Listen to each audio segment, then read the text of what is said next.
Sistem dokumentasi K3 di PT Smart Tbk.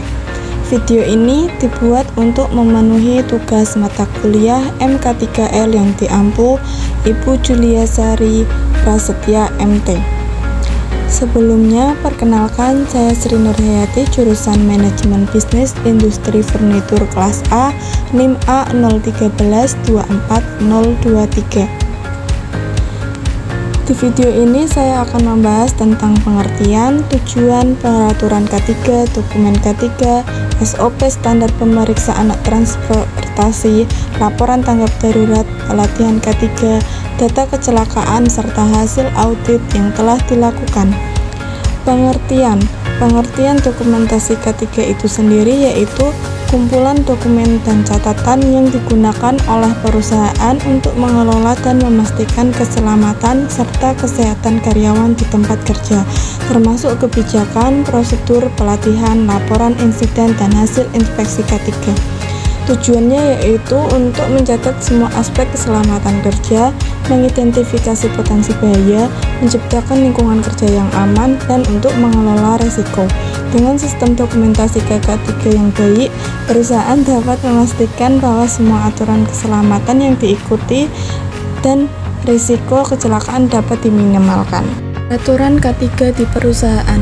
Peraturan ini dibuat dengan tujuan untuk menciptakan dan menjaga lingkungan kerja yang aman, sehat, di mana hal tersebut merupakan tanggung jawab perusahaan dan karyawan. Kebijakan K3.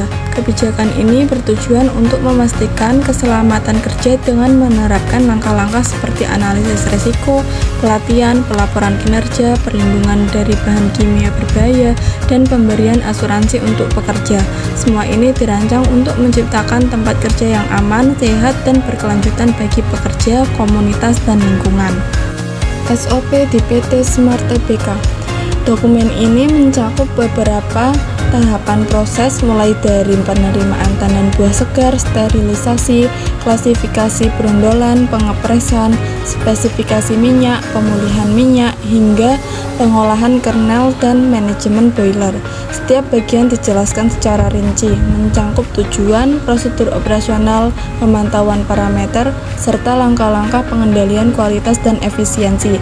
SOP ini bertujuan untuk memastikan bahwa setiap proses berjalan sesuai standar, mengoptimalkan hasil produksi, meminimalkan kehilangan minyak dan limbah, serta menjaga keamanan dan efisiensi operasional di pabrik kelapa sawit.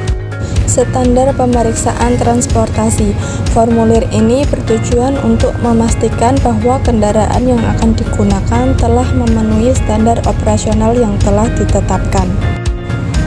Laporan tanggap darurat. Formulir ini digunakan untuk melaporkan kejadian darurat yang terjadi secara detail, baik tanggal, jam, lokasi, dan penyebab dari kejadian darurat tersebut, serta tindakan yang perlu dilakukan untuk mengatasi keadaan darurat yang terjadi. Pelatihan K3. Pelatihan K3 merupakan salah satu kegiatan yang dapat meningkatkan kesadaran K3 di perusahaan.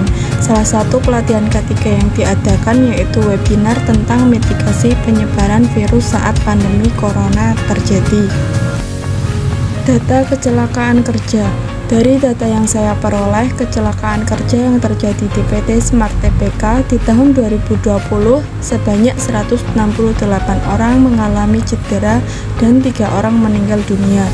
Di tahun 2021 sebanyak 102 orang mengalami cedera dan 1 orang meninggal dunia. Kemudian di tahun 2002 sebanyak 62 orang mengalami cedera dan 2 orang meninggal dunia. Penyebab dari kecelakaan itu sendiri yaitu terjatuh, tertimpa, terbentur mesin, dan kontak dengan satwa liar. Hasil audit. Hasil audit di sini merupakan hasil audit yang dilakukan oleh Febriana Supriyati sebagai auditor dengan tujuan untuk membuktikan tingkat pencapaian penerapan K3 di PT Smart Tbk sesuai dengan sistem manajemen K3 dan ketentuan hukum yang berlaku di Indonesia. Hasilnya menetapkan bahwa PT Smart Tbk telah memenuhi 97,6% dari kriteria audit SMK 3 pada lampiran 2 PP 050 tahun 2012 untuk tingkat pencapaian lanjutan. Sekian presentasi yang dapat saya sampaikan. Mohon maaf apabila banyak kekurangan maupun kesalahan dalam penyampaian. Untuk referensi dan sumber yang saya pakai akan saya cantumkan link drive-nya di description box. Terima kasih.